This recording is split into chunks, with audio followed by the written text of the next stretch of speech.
I first saw Top Gun when I was 10 years old with my dad.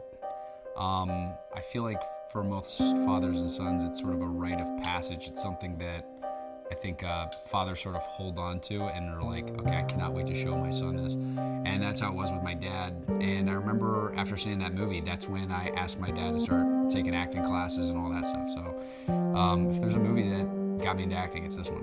Everyone knows sort of the lore of Tom, but I think until you are in the trenches with him and see how much he cares and see how much sweat and blood and just TLC he throws into this thing, you won't understand what this movie means to him and how excited he is about sharing it with the world. When we went into Tom's trailer not too long ago and we saw it all cut together, you're like, holy this is the most groundbreaking thing that will never be topped.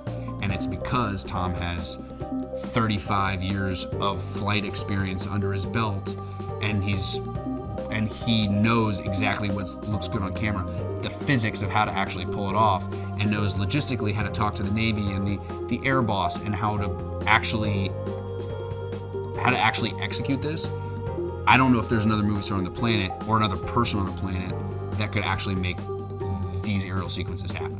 And when you watch them, your jaw's on the floor and you're like, holy he did it. When you get in F-18, there's nothing like it. The speed that you go, it also feels effortless. The things that you think it's gonna feel like, it's really hard to describe because you are hopping over mountains in a split second.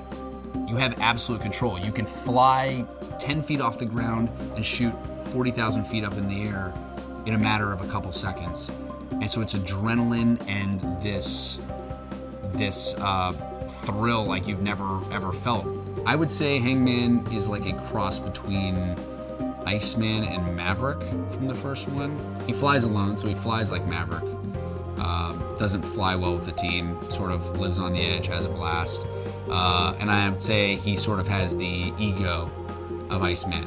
He knows he's the best, and he's not here to make friends. He's here to be team leader. I've been wanting to work with Jerry my entire life. Every time Jerry's on set, I try to have lunch with him and just pick his brain because he's had more experience in this business at his level than maybe anyone out there. He's made some of my favorite movies, and we just I try to pick his brain as much as possible.